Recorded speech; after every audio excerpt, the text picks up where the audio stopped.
What happens when a mother-in-law obsessed with status tries to destroy the poor woman marrying her son? She hurls insults.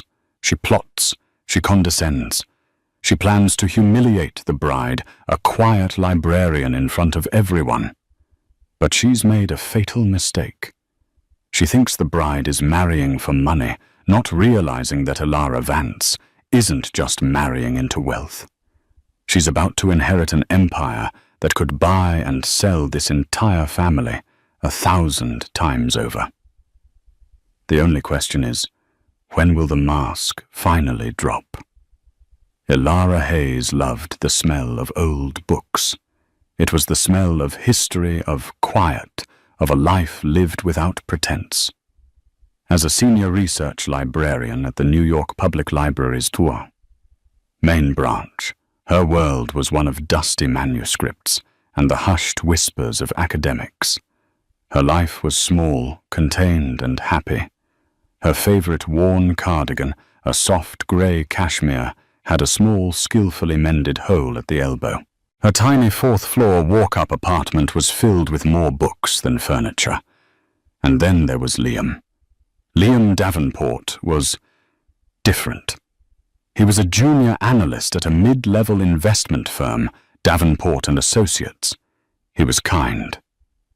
His eyes crinkled when he smiled, and he seemed utterly oblivious to the fact that her shoes were from a thrift store. He loved her for her mind, her quiet strength, and the way she'd meticulously planned their cheap, perfect dates, like a picnic in Central Park with sandwiches she'd made herself. The first time she met his mother, Margaret, the illusion of their simple shared world shattered. Margaret Davenport held court in a sprawling, over-decorated Tudor revival in Scarsdale that screamed new money trying to look old. Every surface was polished to a blinding sheen, and the air was thick with the scent of an aggressive floral potpourri. "So," Margaret had said, her eyes sharp as surgical steel, performing a rapid, humiliating appraisal of Elara. The scan moved from her simple bun to her minimal drugstore makeup, down her J. Crew on sale dress, and landing with disdain on her comfortable, practical flats. "You're the librarian." "It's lovely to meet you, Mrs. Davenport," Elara said, offering a hand. Margaret looked at the hand for a beat too long before taking it, her grip limp and cold. "Liam has told me so much about you." The pause was an insult in itself. "I must say I'm surprised."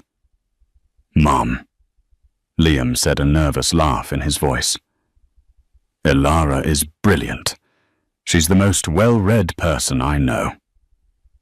"Oh, I'm sure she is," Margaret said, guiding them not to the plush living room, but to a smaller, colder sunroom. "It's a wonderful hobby. Reading, so quaint." She turned to Elara. "Tell me, dear, where is your family from?" This was the question Elara dreaded. I don't really have any family," she said, her voice quiet but steady. "I was raised by my grandfather. He passed away recently." "Oh." Margaret's eyes lit up, not with sympathy, but with the cold, bright light of calculation. "Orphan, no connections, no money." "My condolences. How difficult for you to be all alone. It's a good thing you found Liam. He has such a big heart.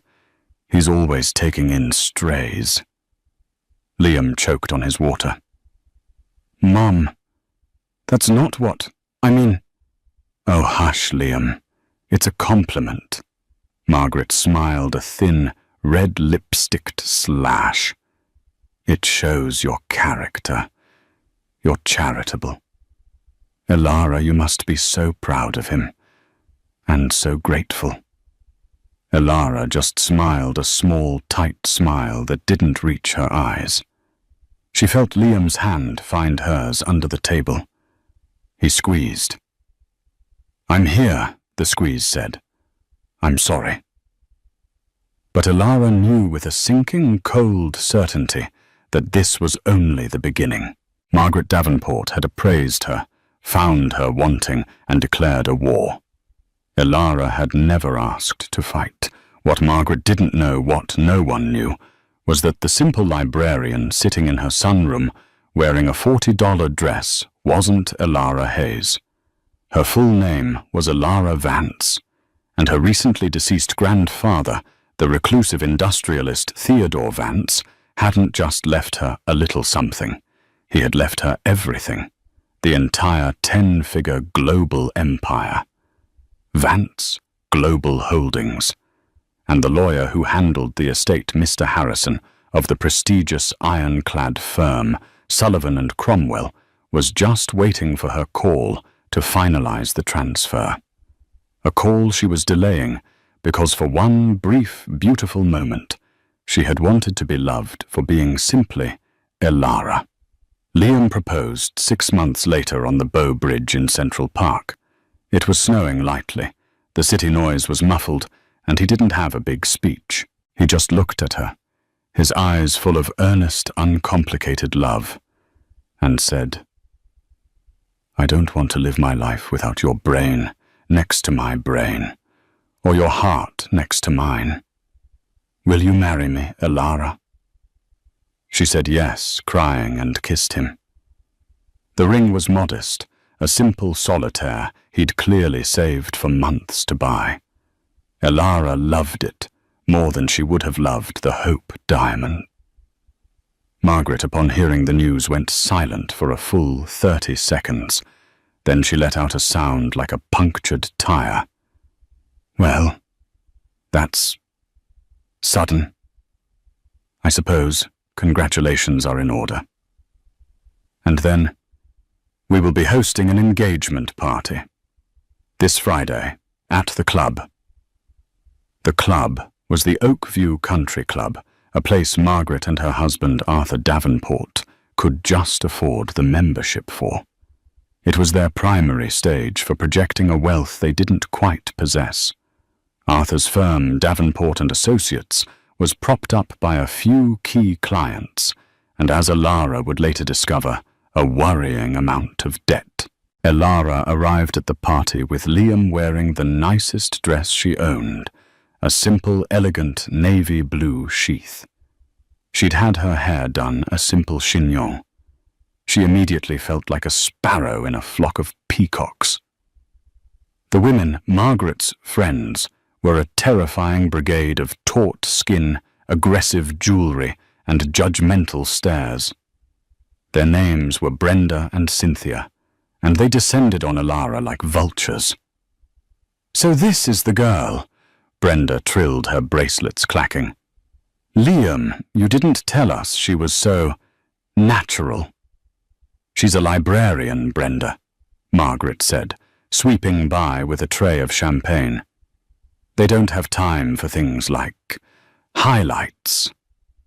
But the true pièce de résistance of Margaret's cruelty was standing by the fireplace. "Oh, look," Margaret cried with the false surprise of a bad actress. "Serafina." "You made it." Serafina was, Elara noted with a dull ache, the physical opposite of her. Tall, blonde, sculpted and draped in a red dress that probably cost more than Elara's rent for the year.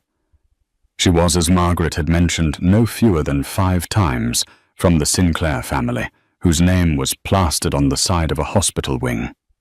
"Liam, darling," Serafina purred, ignoring Elara completely as she air-kissed Liam. "I was so surprised to hear your news. It all happened so fast.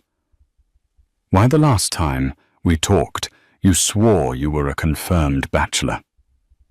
"Hi, Serafina," Liam said, his back stiffening as he pulled Elara closer. "I'm glad you could make it. This is my fiancée, Elara Hayes." Serafina's eyes, a cold, pale blue, finally landed on Elara. She gave her the same head-to-toe scan Margaret had.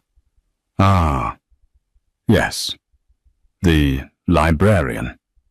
How charming. Liam, you always did have a soft spot for a project. The night went downhill from there. Margaret orchestrated the entire evening to highlight Alara's otherness. She asked Alara about her non-existent family, her tiny apartment, her little job. With every question, she painted Alara as a desperate, penniless waif who had cleverly trapped her son. The climax of the evening came with the toast. Margaret stood, glass raised, a shark's smile on her face. "To my son Liam." She began, her voice dripping with false emotion. "He has always been such a generous boy, generous with his time, his money, and his heart." She paused, her gaze landing on Alara. "And now he's being so generous in welcoming Alara into our family. We all know that a good marriage is built on strong foundations, and while Alara, well, laughter, while she may not be bringing traditional assets to this union, we are happy to provide her with a foundation she has never known. We are just thrilled that Liam is rescuing her from a life of, well, you know, to Liam and his new bride." The silence that followed was suffocating. A few of Margaret's friends tittered. Liam looked horrified. "Mum, Alara just stood there, her face pale, her hands shaking. She had been publicly, expertly, and viciously branded.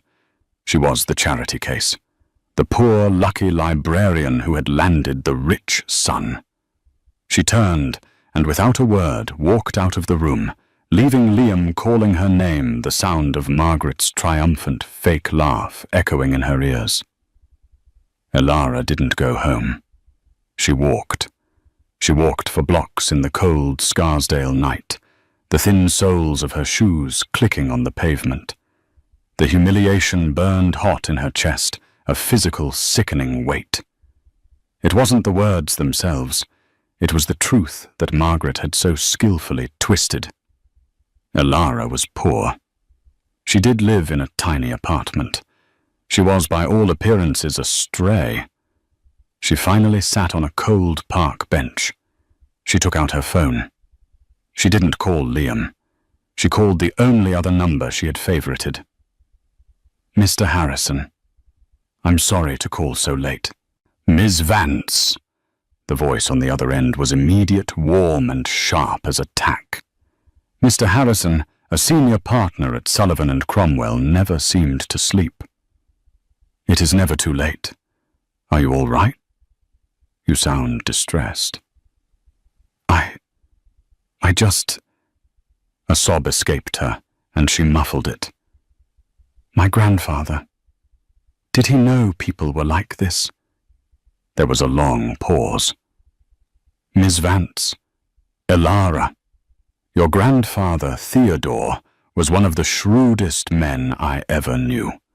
He built an empire in a world of sharks. He knew exactly what people were like, and he knew exactly who you were. That is why he protected you, and that is why he left it all to you." Alara thought of her grandfather, a gruff, brilliant, reclusive man. After her parents' early death, he'd raised her, but not in the lap of luxury. He'd raised her in a modest house in Queens, under the pseudonym Theo Hayes, insisting she work for her allowance, get a public library card, and take the bus. He taught her the value of $1, but more importantly, the value of not needing one. He'd only revealed the truth to her when she graduated from Columbia, a scholarship she had earned not knowing his foundation had quietly backed it. He'd shown her the Vance side of his life, the discreet but massive power, the global holdings in logistics, emerging tech, and high-stakes real estate. "Why, Grandpa?" she had asked, stunned. "Why hide this?" "Because Alara," he'd said, his hand on her shoulder. "Money is a poison. It rots the soul. People will either hate you for it or love you for it, and both are a curse. I wanted you to grow up real, to find someone who loves you, the librarian, not you, the heiress. And when you find that person, you'll know. And then you'll be ready for this. He had died 2 months ago, and the entire weight of Vance Global Holdings was now sitting in probate, waiting for her, Ilara Hayes Vance, to sign the final papers and assume her role as chairwoman. "Mr. Harrison," Ilara said, her voice small. "Margaret, Liam's mother. She called me a stray, a charity case. She thinks I'm marrying him for his money." Harrison let out a dry, humorless chuckle. The irony is so thick it's suffocating. The Davenports. Yes, I'm aware of them. Arthur Davenport's little firm has a, shall we say, aspirational portfolio. "What do you mean?" "I mean, Ms. Vance, that our acquisition analysis division, as a matter of due diligence for your inheritance, has looked into all of your fiancé's known associates. Davenport and Associates is leveraged to the hilt. Their largest line of credit is held by Archard Private Bank." "So," Ilara said, rubbing her cold hands together. "So," Harrison said, his voice hardening slightly. "As of 9 a.m. Monday, a subsidiary of Vance Global Holdings, you will be the new majority owner of Archard Private Bank. Miss Vance, you are not marrying into the money. You are, in fact, your future father-in-law's banker." Ilara's breath hitched. She humiliated me."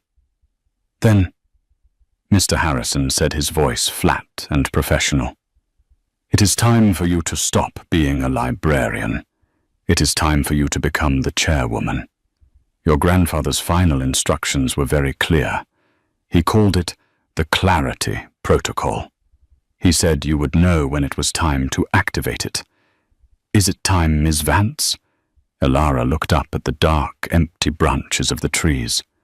She thought of Liam's kind eyes, and she thought of Margaret's triumphant, cruel laugh.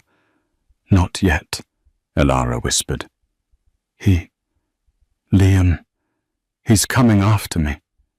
He's defending me. He didn't know. He defended you. He tried. He's a good man, Mr. Harrison. He's just trapped. I need to know. I need to know he loves me. Not the librarian, not the heiress. Just me.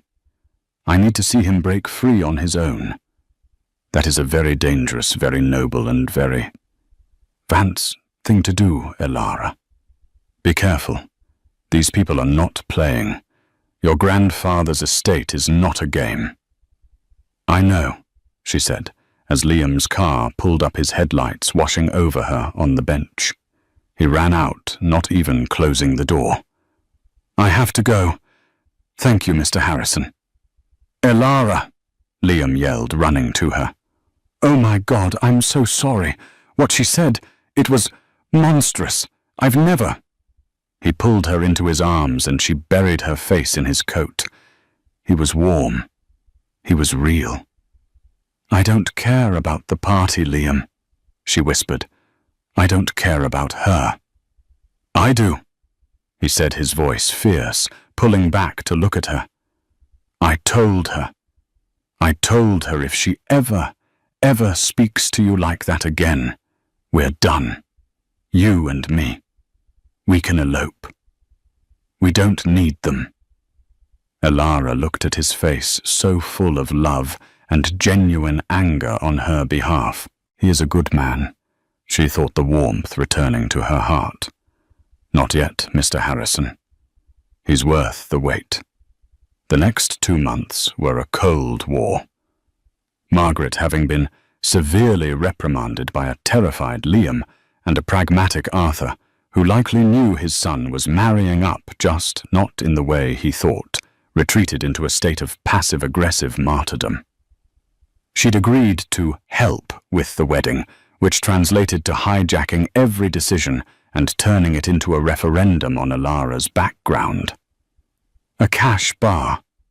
Margaret had gasped, fanning herself when Ilara suggested a simple reception. "Ilara, dear, we are Davenports. We do not ask our guests to pay for their drinks. It's tacky. It's common." "I just thought since we're paying for our half." "Oh, your half?" Margaret had sighed as if Ilara had suggested they hold the reception in a back alley. "Darling, Liam's half is by default our half, and we will not be serving kegs." The true battlefront, however, was the dress. Ilara had a simple request. She wanted to wear her mother's wedding dress. It was a simple vintage lace gown, timeless and beautiful. It just needed a few minor alterations. Margaret would not have it. "It's lovely, dear," she'd said, eyeing the dress at the seamstress's shop as if it were a dish rag. "But it's old and, well, a bit yellowed. Don't you want something new, something white?" "I like it," Ilara said firmly. "It's my mother's." "Yes," Margaret said, a fake, pitying tone entering her voice. "But you're a Davenport now, Ilara, or you will be, and the Davenports have a standard to maintain. People will be looking." Margaret, in a move of stunning aggression, scheduled an appointment at the Vera Wang flagship on Madison Avenue, just to look dear. Ilara went sensing the trap.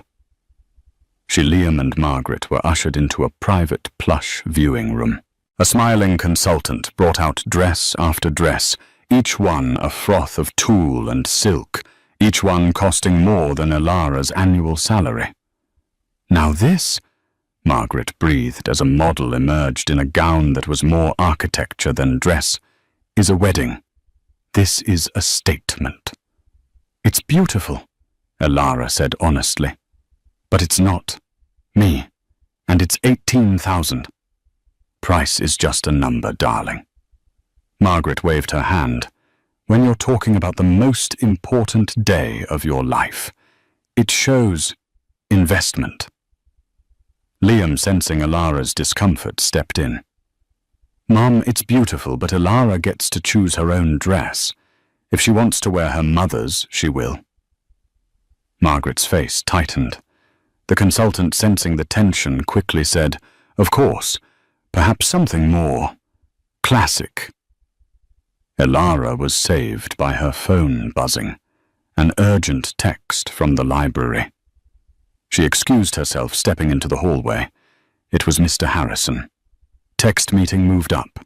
"Board of Archard Bank requests your presence. Tomorrow, 10 a.m., your first act as owner." Ilara's stomach flipped. This was real. Text can't. Wedding rehearsal. Text reschedule the rehearsal. This is a $400 million debt portfolio. They need to see the new chairwoman. Your car will be at your apartment at 9 a.m. Wear a suit. Ilara returned to the dress room, her mind miles away, her spine several inches straighter. Margaret was holding up a tiny crystal-encrusted bodice. "Ilara, we thought this one was a perfect compromise." "No," Ilara said. The room went silent. "No," Margaret repeated, her voice dangerously sweet. "No, that's not my dress," Ilara said, her voice clear and strong. It was the first time she'd used the chairwoman voice. "My dress is at the seamstress. I am wearing my mother's dress. Thank you for your time." She looked at Liam. "I have to go. I'll see you at dinner." She walked out of Vera Wang, leaving Liam, Margaret, and a very confused consultant in her wake. Margaret was apoplectic. "What is with her?" she hissed at Liam. "Who does she think she is? Walking out like that. She's getting a little too big for her second-hand britches, Mum." Liam warned, his face dark. "I'm serious, Liam. This is what happens. You give them a taste of our life, and they get demanding. They think they're entitled. She's ungrateful. After all we're doing for her." "All you're doing," Liam snapped, "is trying to steamroll her. You're trying to turn her into you. And I'm not marrying you, Mum. I'm marrying her. It's her dress. It's her wedding. End of story." Liam stormed out, leaving Margaret alone in the room of white dresses, her face a mask of incandescent fury. The war was no longer cold. The night of the rehearsal dinner, the air at the Oakview Country Club was so thick with tension you could have cut it with one of the club's non-steak knives. Elara was wearing her mother's dress, now perfectly tailored. She looked radiant, and she knew it. Liam hadn't left her side, his hand a warm, constant presence on her back. Arthur Davenport looked nervous, constantly checking his phone and avoiding his wife's gaze. And Margaret was smiling. It was a new smile. It wasn't her fake social smile. It was a tight, triumphant, venomous smile. She was gliding around the room, greeting guests, her voice high and brittle. She looked like a predator that had just cornered its prey. "She's up to something," Elara murmured to Liam as Margaret tapped a fork against her champagne glass for yet another toast. "Let's just get through this," Liam murmured back. "Tomorrow we're married. Then we go to Hawaii, and I'm turning my phone off for 2 weeks. Everyone," Margaret trilled her voice, silencing the room. "Thank you all for coming. We are so excited for tomorrow. It's a merger of families, and as we all know, a good merger requires paperwork." A few people chuckled, confused. Arthur suddenly looked like he was going to be sick. "Arthur, darling," Margaret said, snapping her fingers. Arthur, his face ashen, stood and walked to the head table. He was holding a thick, blue, leather-bound document. He placed it in front of Elara with a trembling hand. "Mum, what is this?" Liam said, his voice dropping. "Just a formality, darling," Margaret said, her smile widening. "A prenuptial agreement. You know, just to protect the family. To make sure everyone's intentions are clear." Elara looked down. On the cover in gold-embossed letters, it read, "Domestic Agreement, Davenport and Hayes." Liam's face went from confused to pale to a deep, blotchy red. "You didn't," he whispered, his voice shaking with rage. "Liam, it's standard practice," Margaret said, her voice turning sharp. "Seraphina's family had one all the Sinclair girls did. It just keeps things clean. Right, Arthur?" Arthur wouldn't meet his son's eyes. Elara, her hands perfectly steady, opened the document. Her eyes, trained from years of research, scanned the pages. She saw the clauses. Clause 4A. The wife, Elara. Hayes agrees that all assets, properties, and holdings of the husband, Liam Davenport, and of the husband's family, hereafter, the Davenport estate shall remain the sole and separate property of said estate in perpetuity, Clause 7C. In the event of marital dissolution, the wife shall be entitled to a one-time lump sum payment of $10,000 for each full year of marriage, capped at a maximum of $50,000. Clause 9B. The wife agrees in the event of dissolution to vacate any shared properties within 30 days and to make no further claim, public or private, upon the Davenport name or assets. It was a public, legal, and utterly devastating final insult. Margaret had in front of everyone put a price tag on her. $50,000. Elara looked up, her face blank. She met Margaret's victorious, glittering eyes. "Mom," Liam said. His voice was deathly quiet. Every person in the room was frozen. "You did this. You went to a lawyer. You typed this up. You planned to do this. Here. Tonight." "Liam, it's just business. You," Liam said, his voice rising, "are the most vile, toxic, manipulative." He was shaking. He looked at Elara, whose face was a mask of cold stone. "Elara," he said, don't sign it." "Oh, she'll sign it." Margaret sneered, her composure cracking. "She knows what side her bread is buttered on. She's not going to walk away from this." She gestured around the tacky room. "Over a little paperwork. She's a smart girl. She knows a good deal when she sees one. She's trading. Nothing. For everything." That was it. That was the moment. The final fatal error. Liam looked at his mother, and it was as if he was seeing her for the first time. The scales didn't just fall from his eyes. They shattered. He saw the cruelty, the obsession, the emptiness. He saw that she wasn't protecting him. She was using him. He picked up the heavy leather-bound document. "Liam, don't you dare!" He ripped it in half. Then he ripped the halves in half. The sound of tearing paper was the only sound in the room. He threw the pieces on the floor at his mother's feet. "You're done," he said to her, his voice low and vibrating with a finality that chilled the room. "You have been a poison in my life for years, and I let you.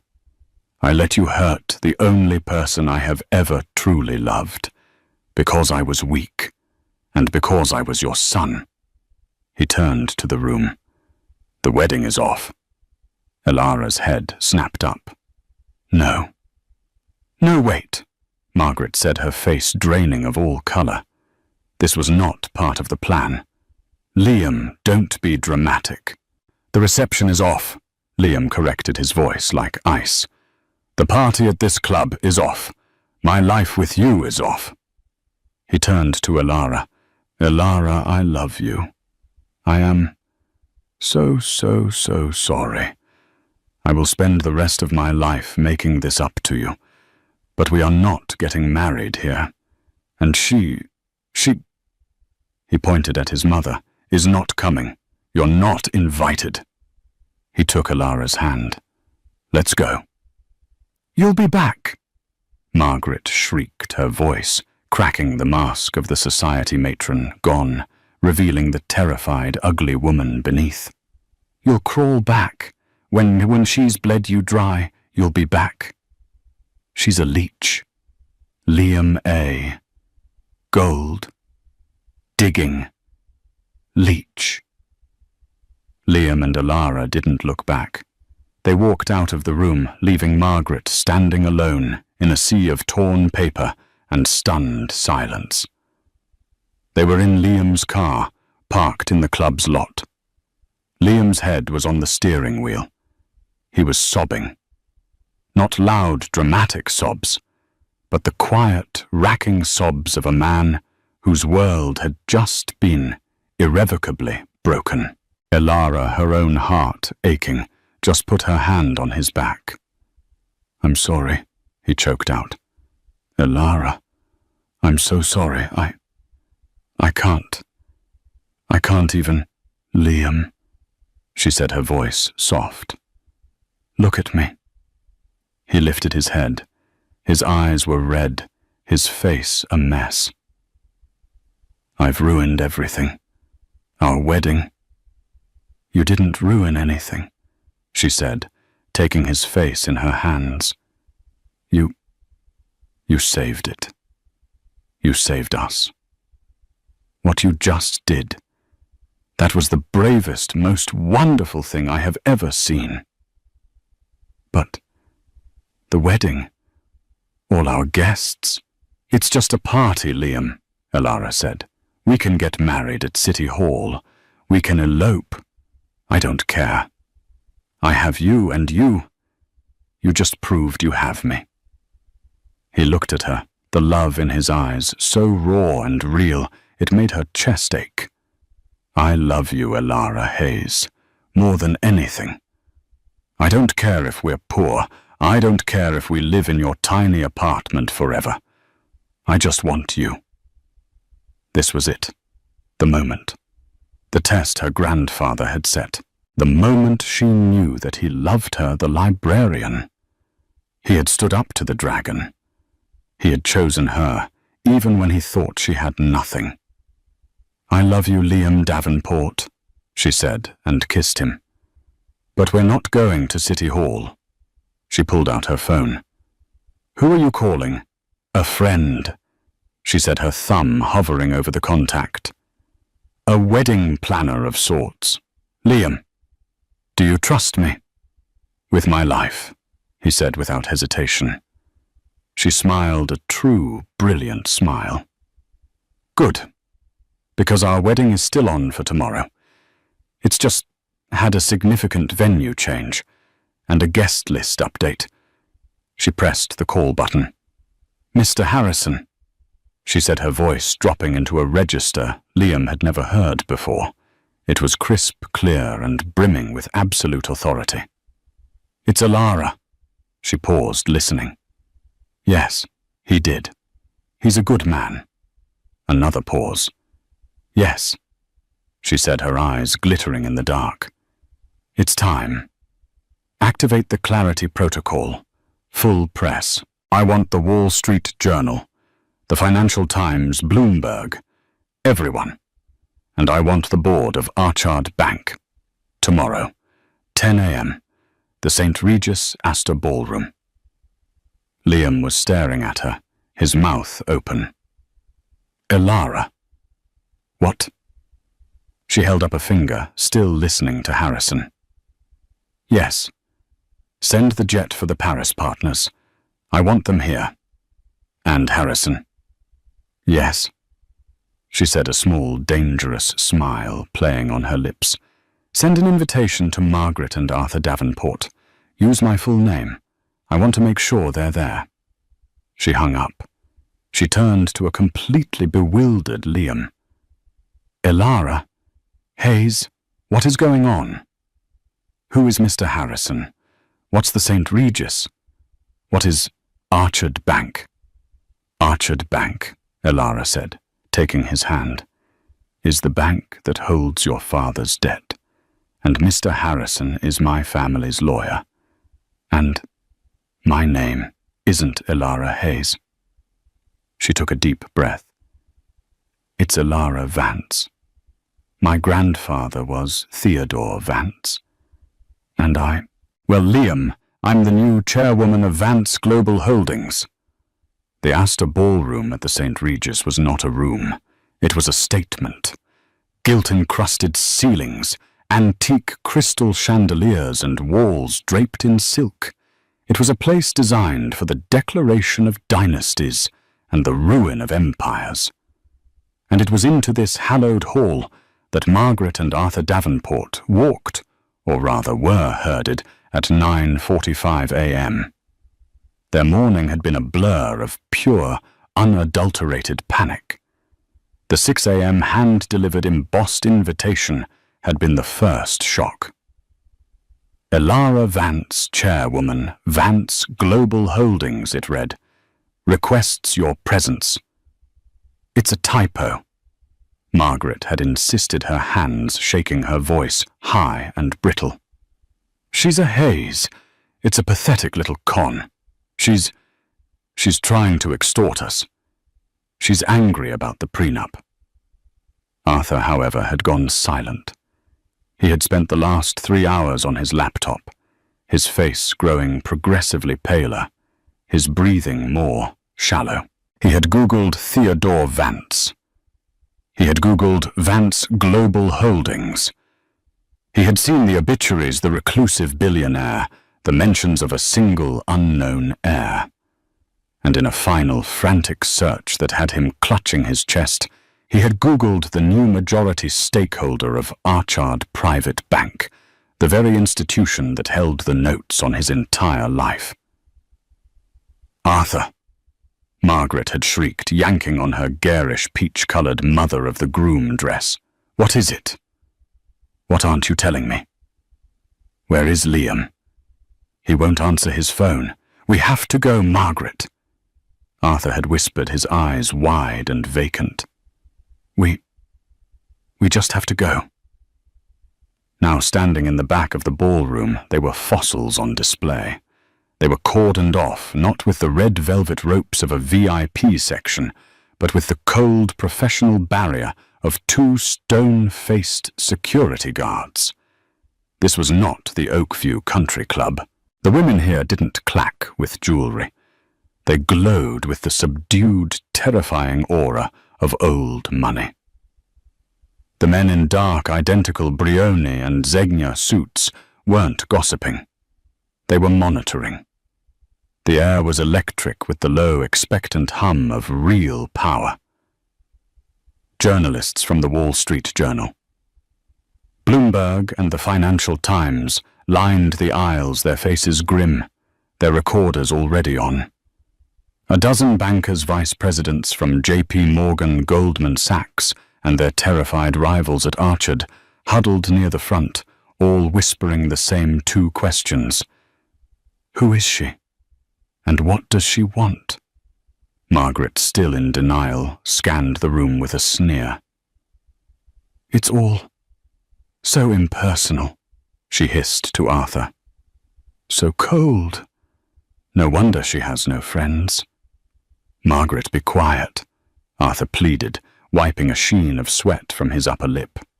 Just, please, be quiet. At 10 a.m. on the dot, the side doors opened, and Mr. Harrison walked to the podium. He was not the warm, reassuring lawyer from the phone. He was an executioner in a $10,000 suit. Ladies and gentlemen, his voice boomed, sharp and definitive. Thank you for coming on such short notice. We are at a pivotal moment. The estate of Theodore Vance, founder and guiding genius of Vance Global Holdings, has, as of 8 a.m. this morning, officially cleared probate. A wave of murmurs and the rapid clicking of keyboards filled the room. As per the final incontrovertible will of Mr. Vance, his entire estate, his holdings, and his full controlling interest in Vance Global and its subsidiaries have passed to his sole heir. For the past several years, this heir has been operating under a directive of anonymity, a personal request from Mr. Vance himself to study the world from a different vantage point. Harrison allowed himself a small, dry smile. That directive has now expired. It is my profound personal and professional honor to introduce to you the new undisputed chairwoman of the board of Vance Global Holdings, Ms. Elara Vance. The main doors at the back of the ballroom swung open, and Elara walked in. It was, Margaret thought, as if a bomb had gone off. The light in the room seemed to change, bending toward the woman who had just entered. 100 camera flashes ignited at once, a rolling thunder of strobes that illuminated her path. This was not Elara Hayes. This was not the quiet, mousy librarian in the mended grey cardigan. This was not the girl who blushed and looked at her second-hand shoes. This was a queen. She was wearing a custom-tailored cream-coloured silk wool suit by Armani Privé. It was not a dress. It was armour. Her hair, which she'd always worn in a soft, messy bun, was pulled back into a sleek, severe chignon that exposed the elegant line of her throat and the sharp, intelligent planes of her face. She wore no jewelry, save for a pair of simple diamond studs and a slim gold Cartier tank watch on her left wrist. Her walk was the most terrifying part.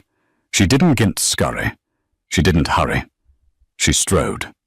Her heels clicked on the marble floor with a slow, deliberate, metronomic rhythm, a countdown. Her eyes, which Margaret had always dismissed as mousy, were now cool, appraising, and utterly terrifyingly calm. They were the eyes of her grandfather, and beside her, walking in step, his face a mask of awe, terror, and incandescent pride, was Liam. He too was transformed. Gone was the rumpled J. Crew analyst. In his place was a man in a perfectly tailored midnight blue Tom Ford suit, a welcome gift from Mr. Harrison's team that had been waiting in the hotel suite they had decamped to after the disastrous rehearsal. He looked, Margaret realized with a sickening lurch, like he belonged with this creature. His hand was not on Elara's back in a gesture of protection. His hand was in hers, and she was leading him. "No," Margaret whispered, her manicured nails digging into Arthur's arm. "No, it's a trick. It's a costume. It's... Arthur, what is this?" Arthur just moaned a low, defeated sound. Elara and Liam ascended the stage, not even flinching at the wall of sound from the press. "Ms. Vance! Ms. Vance! What is your first move as chairwoman? What is the new direction for Vance Global? Is the Archard acquisition hostile? What are your intentions?" Elara walked to the podium. She didn't tap the microphone. She simply stood before it. And the room fell silent. The chaos ceased. The shouting died. Every eye was on her. She took a breath. When she spoke, her voice was not the quiet librarian's murmur. It was a clear, crisp, and cultured alto, amplified by the speakers filling every corner of the vast ballroom. "Good morning," she said. "I am Elara Vance." She paused, letting the simple 5-word statement land with the force of a gavel. In the front row, the Bloomberg reporter's jaw was slack. "For the past 4 years, I have lived a life of deliberate anonymity. It was a project, if you will, designed by my grandfather, Theodore. He believed, and I have come to agree, that to truly understand the value of an empire, you must first understand the value of a life lived without one." Her eyes scanned the crowd moving past the bankers, past the press until they found and locked with Margaret's. "He wanted me to learn the world, not from a boardroom, but from the ground. I have worked. I have paid rent on a 4th-floor walk-up. I have taken the subway. I have mended my own clothes. And I have listened. I have listened to people in all walks of life. And I have learned." Her gaze hardened just a fraction. "I have learned that so much of what the world calls business is just noise. It is ego.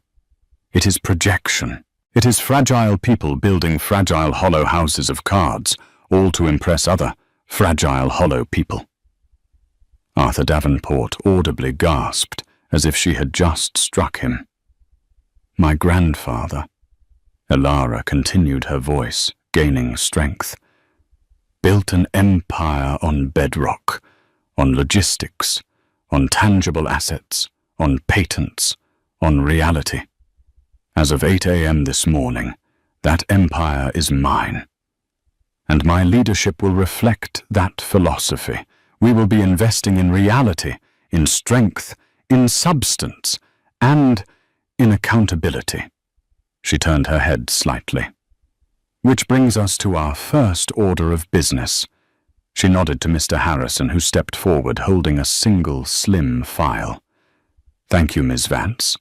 As the new and sole majority owners of Archard Private Bank, we have spent the pre-dawn hours conducting a full audit of the bank's more troubled commercial loan portfolios. Mr. Harrison put on a pair of silver-rimmed reading glasses, a purely theatrical gesture. It has come to our immediate attention that one firm in particular has been derelict in its fiduciary responsibilities. That firm is Davenport and Associates, Mr. Arthur Davenport, proprietor. It was as if a vacuum had sucked all the air from the room. Margaret's face, a rictus of confusion, snapped toward her husband. "Arthur, what is this lie?" Harrison, ignoring her, continued in his dry courtroom monotone. "We have here a primary line of credit leveraged at 110% of stated, and we now find overstated assets. We have two separate breached loan covenants, one on October the 1st, one on November 3rd, which Mr. Davenport neglected to report." He looked up, his eyes cold. "And we have a default on a $4.2 million interest payment due 5 p.m. yesterday. The firm is by every legal and financial definition insolvent. It is a house of cards." This time Margaret screamed. It was not a shriek. It was a raw, primal, animalistic scream of pure, undiluted rage and confusion. "No, you're lying!" she shrieked, finally breaking free of Arthur's grasp and stumbling past the now useless security rope. She staggered into the aisle, her peach dress a grotesque splash of color in the sea of dark suits.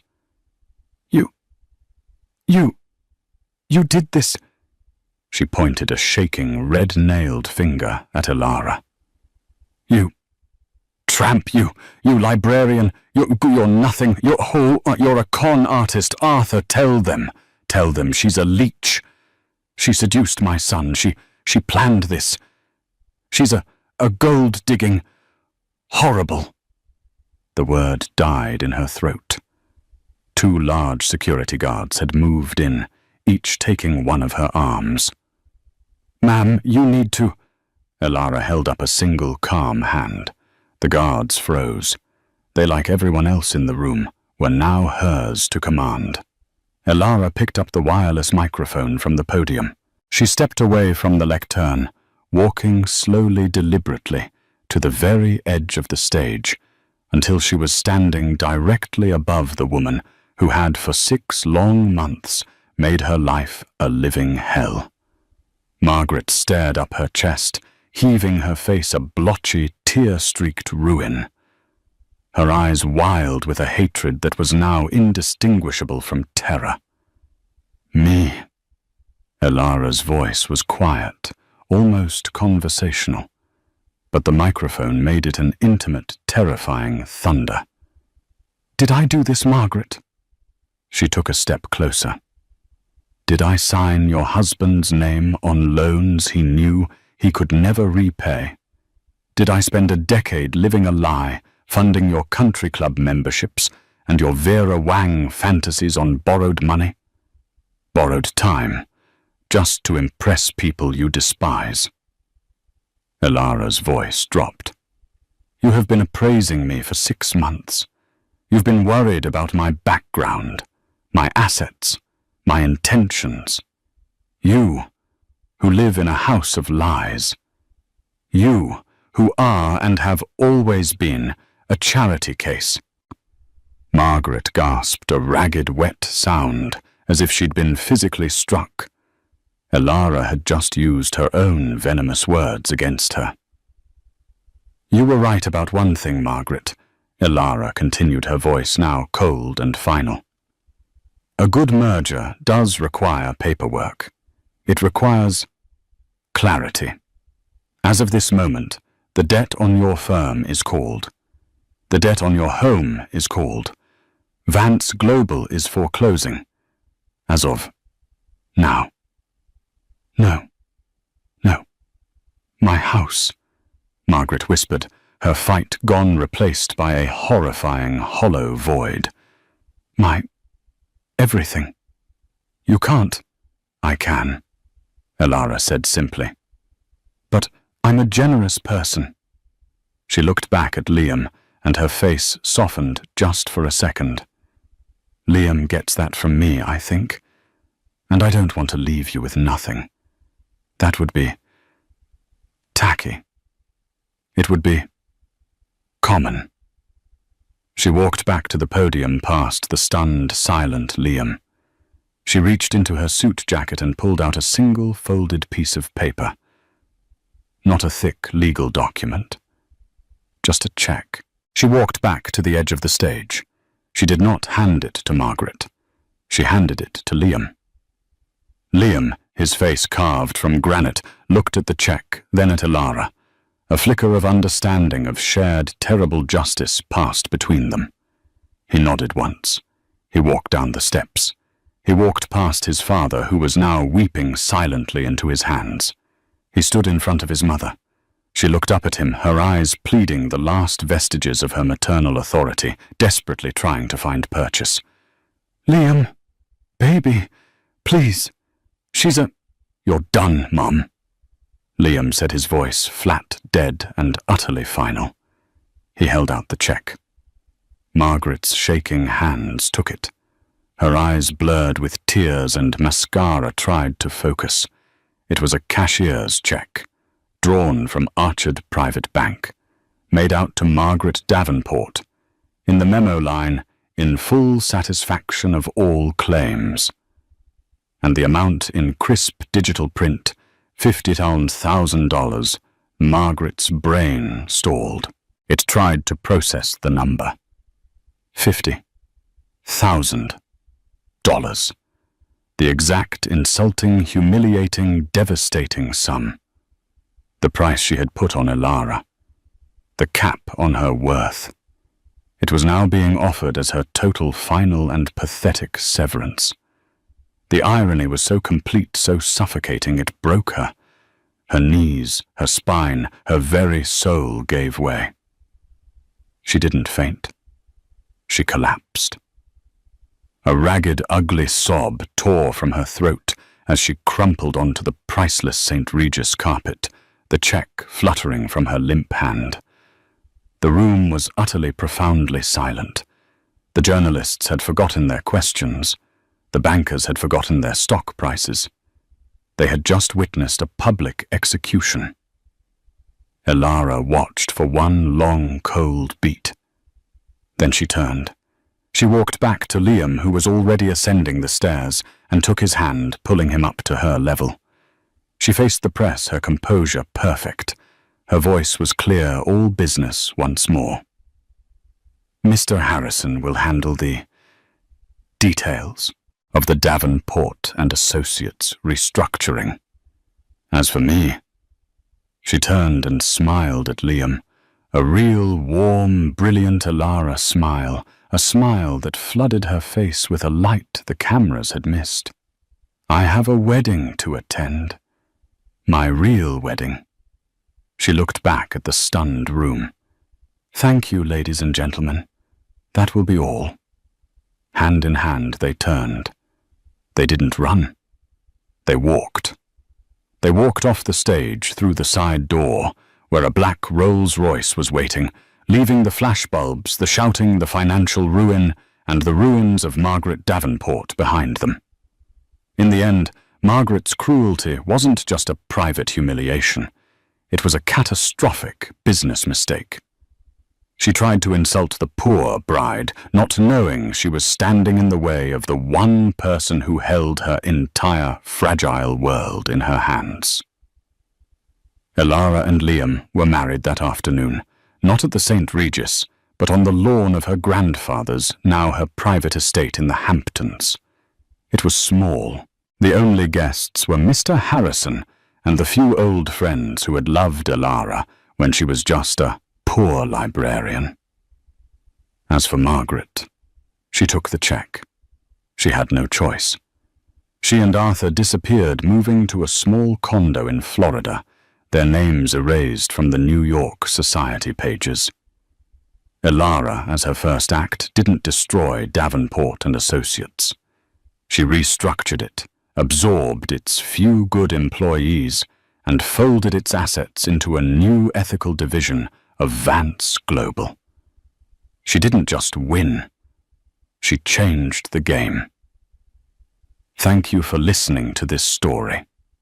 It just goes to show that you should never ever judge a book by its cover, or a bride by her second-hand shoes. Sometimes the quietest person in the room is the one holding all the cards.